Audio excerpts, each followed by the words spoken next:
یہ ابو بکر صدیق رضی اللہ تعالیٰ عنہ سے پوچھا گیا آپ یہ بتائیں کہ آپ کو اللہ سے محبت زیادہ ہے کہ آقا علیہ الصلوۃ والسلام سے محبت زیادہ؟ تو ابو بکر صدیق رضی اللہ تعالیٰ عنہ نے فرمایا کہ مجھے اپنے آقا سے محبت زیادہ۔ وجہ پوچھی اس کی کیا وجہ؟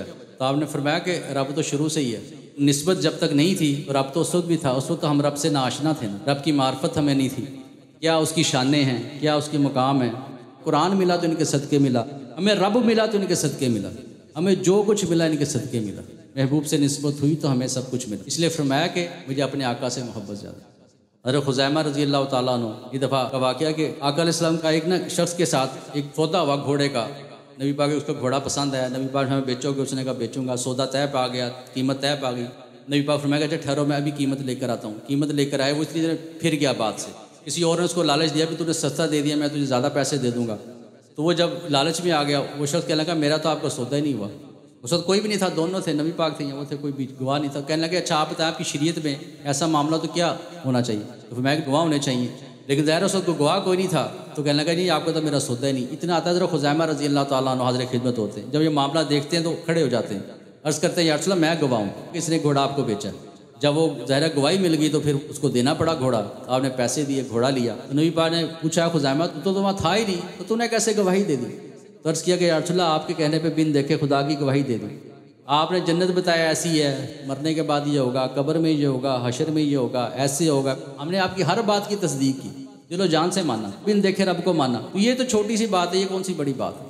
تو نبی پاک اتنے خوش ہوئے اس بات سے، فرمایا کہ آج کے بعد خزیمہ اکیلے کی شہادت 2 کے برابر ہوگی۔ تو جتنی آپ اللہ کے محبوب کی تعریف کریں گے اتنا اللہ راضی ہوتا ہے کہ آپ اس کے محبوب کے گن گائیں، اس کے محبوب کی تعریف کریں، اس کے محبوب سے محبت کریں، دل و جان سے محبت کریں۔ جب آپ اس کے محبوب سے محبت کریں گے اللہ خود بخود آپ کو اپنا محبوب بنا لے۔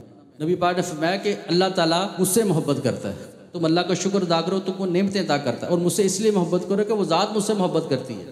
تو آپ جتنی نبی پاک کی تعریف کریں گے اتنا اللہ تعالیٰ راضی ہوگا۔ بنی اسرائیل میں آتا ہے کہ ایک شخص تھا، 200 سال اس کی عمر تھی، اور 200 سال اس نے گناہ کیے تھے، یعنی کہ اس کے اعمال کو دیکھ کے جب وہ مرا تو لوگوں نے اس کو دفنایا بھی نہیں، اتنی نفرت کرتے تھے، اس کو جہنمی کہہ کے پکارتے تھے، اس کو گندگی کے کوڑے پہ پھینک آئے۔ حضرت موسیٰ علیہ السلام اللہ سے ہم کلام ہوئے، اللہ نے فرمایا کہ جا موسیٰ اس میرے بندے کو پہلے عزت کے ساتھ دفنا کیا، وہ میرا ولی ہے۔ موسیٰ علیہ السلام نے عرض کیا کہ یا اللہ وہ تو ایسا بندہ تھا، نہ ساری زندگی نافرمانی کی، اس لیے قوم نے اس کا یہ سلوک کیا۔ اللہ پاک نے فرمایا کہ موسیٰ میں تجھ سے بھی زیادہ جانتا ہوں۔ اب یہ نبی پاک علیہ الصلوۃ والسلام صحابہ میں بیٹھ کے یہ واقعہ بیان فرما رہے ہیں۔ حضرت موسیٰ نے جب یہ عرض کیا تو اللہ نے فرمایا کہ میں تجھ سے بھی زیادہ اس کے اعمال سے باخبر ہوں۔ اللہ تعالیٰ نے فرمایا کہ قرآن پڑھ رہا تھا، اس میں میرے محبوب کا نام آ گیا، اب اس نے نام کو محبت سے چوما، اس نے چوم بھی لیا اور میرے محبوب پہ درود بھی پڑھ دیا، بس اس کی وجہ سے میں نے اس کے سارے گناہوں کو معاف کر دیا، اس کو اپنا ولی بنا لیا۔ اور دوسری طرف حدیث پاک میں آتا ہے کہ ایک شخص تھا خانہ کعبہ میں طواف ہی کرتا رہتا تھا، بیٹھتا تو قرآن پاک پڑھتا رہتا تھا، تسبیح کرتا رہتا تھا، اللہ اللہ کرتا رہتا تھا، سجدے کر کر کے خانہ کعبہ کے عمرے کر کر کے طواف کر کر کے اس کے ماتھے پہ محراب بھی بن گئی تھی، ٹخنوں سے اوپر شلوار تھی، گھنی داڑھی تھی، سر سے گنجا تھا، یعنی کہ اس کا کام ہی صرف خانہ کعبہ میں بیٹھے رہنا، قرآن پڑھتے رہنا اور ذکر کرتے رہنا، عمرے کرتے رہنا، طواف کرتے رہنا۔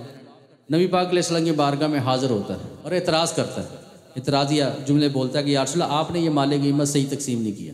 حضرت عمر رضی اللہ عنہ پاس سے آپ نے تلوار کھینچی کہ میں اس کا سر قلم کر دوں، اتنی بڑی بے ادبی گستاخی، نبی پاک نے منع فرمایا۔ تو نبی پاک نے اس شخص کو کہا کہ کیا میں امانت میں خیانت کر سکتا ہوں؟ صبح شام اللہ کی طرف سے مجھے خبریں آتی ہیں، میں تو ہر وہ کام وہی کرتا ہوں جس طرح میرا رب مجھے فرماتا ہے۔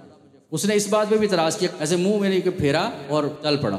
آقا علیہ الصلوۃ والسلام نے فرمایا کہ اس کی نسل میں عمر ایسے لوگ پیدا ہوں گے جن کی عبادتیں ریاستیں دیکھ کر تجھے اپنی عبادتیں نیکی ہلکی لگیں گی، لیکن میرے دین میں ان کا کوئی حصہ نہیں ہو۔ اب اس سے کیا بات سمجھ آئی کہ جس نے ذرا سی بھی اللہ کے محبوب کی بے ادبی کی، گستاخی کی، اللہ تعالیٰ اس کے سارے اعمال کو برباد کر دیتا۔ اللہ کہتا اگر تو نے میرے محبوب کی بارگاہ میں آواز بھی بلند کی، آواز اونچا کرنا کوئی گناہ تو نہیں ہے، ادب بتایا محبوب کی بارگاہ میں، یہ بے ادبی ہے۔